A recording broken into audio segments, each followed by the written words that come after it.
Birželio 22 dieną Šiaulių savivaldybės stadione susitiko Šiaulių Šiauliai ir Šilutės Šilutė.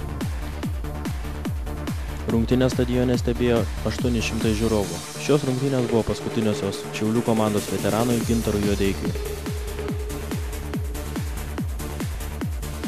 Pirmieji ataką prie Liudviko Valiaus ginamų vartų surengė šilutiškiai. Vartininkui teko įsijungti į žaidimą išsmūgiuojant kamuolį kumščiais.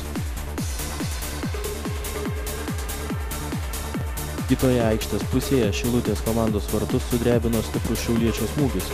Kamuolys pataikė į skersinį. Rezultatas nepakito.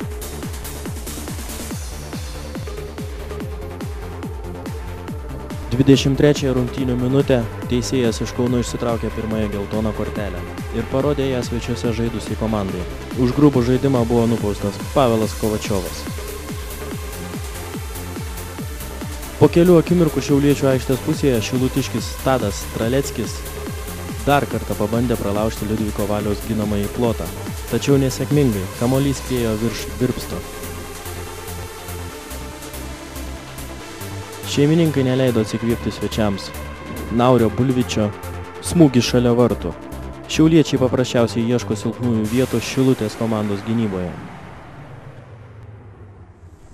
Aikštės viduryje šilutiškis Andrius Sarajevas tarsi medgirtys nušienauja Naurį Bulvitį. Teisėjas už labai grubę pražangą iškart nubaudžia šilutiškį geltoną kortelę. Tačiau regi šilutiškių geltonos kortelės už grubų žaidimą negazdina ir jie toliau stabdo šiauliečius ypač agresyviai. Šį kartą teisėjas atlaidesnis ir nors Mindaugas Lukoševičius aikštėje patiria agoniją, tačiau pagal teisėją tai nėra tokia jau grubi pražanga, kad būtų verta geltonos kortelės. Šiaulių komandos saugui suteikiama pagalba aikštėje ir už jos ribų. Jau baigiantis kėliniui šiauliečiai turėjo puikią galimybę išsiveržti į priekį, tačiau Naurio Bulvičio smūgiuotas kamuolys praskriejo visiškai greta vartų. Jau per pridėtą laiką po Vaidoto Šilėno baudos smūgio pasižymėjo tas pats Nauris Bulvitis. Gynėjas iš Latvijos po aukšto smūgio pasiekė kamuolį ir galva nukreipė jį į vartų tinklą. Šilutiškiai šioje situacijoje galėjo kaltinti tik save, nes labai neapdairiai sužaidė gynyboje.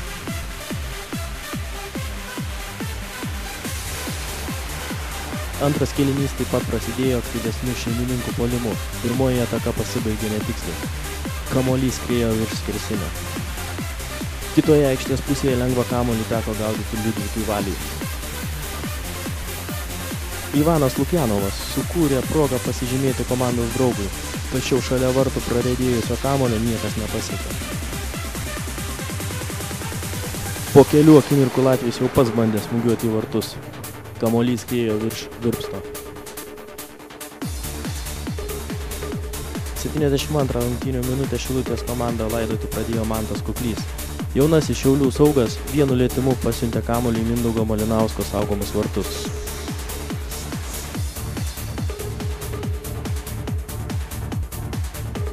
Trečiąjį įvartį į Šilutės vartus pasiuntė galiausiai prisitaikęs Ivanas Lukjanovas.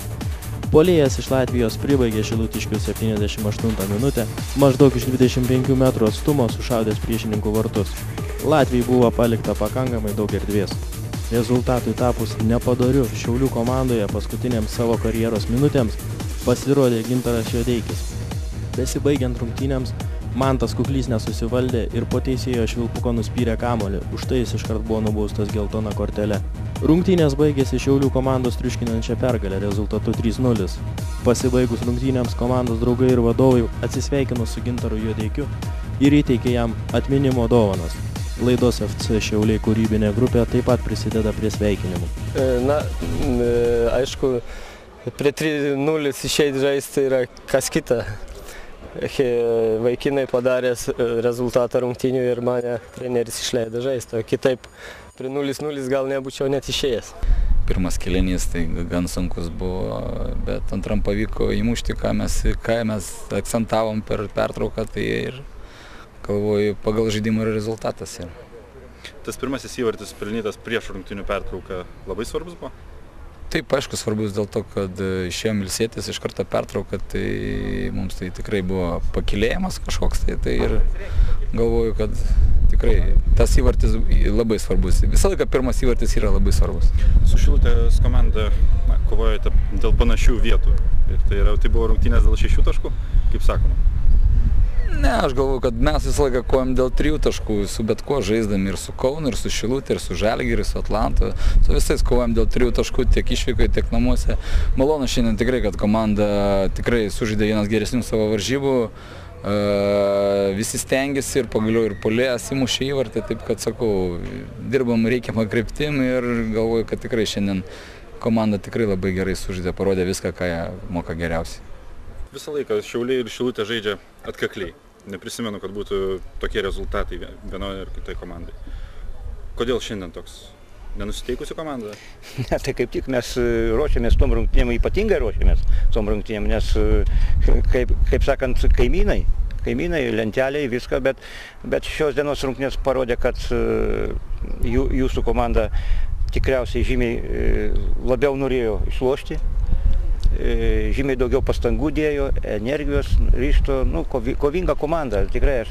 Ir jauna komanda, aš ką mačiau praeitų metų ir šių metų komandą, tai tikrai malonu žiūrėti, jaunimas kaip lošia, kaip jie stengiasi. Mes, aišku, ir studijavome jūsų komandos žaidimą ir žinojom, ką daryti, o išėjome aikštę. Apsiverti visą aukštyn kojom. Pirmasis įvartis pelnytas prieš pat rungtynių pertrauką labai stipriai pakeitė. Gal ir pakeitė, už tai, kad buvo labai rimtas pokalbis, paskutinės sekundės eina.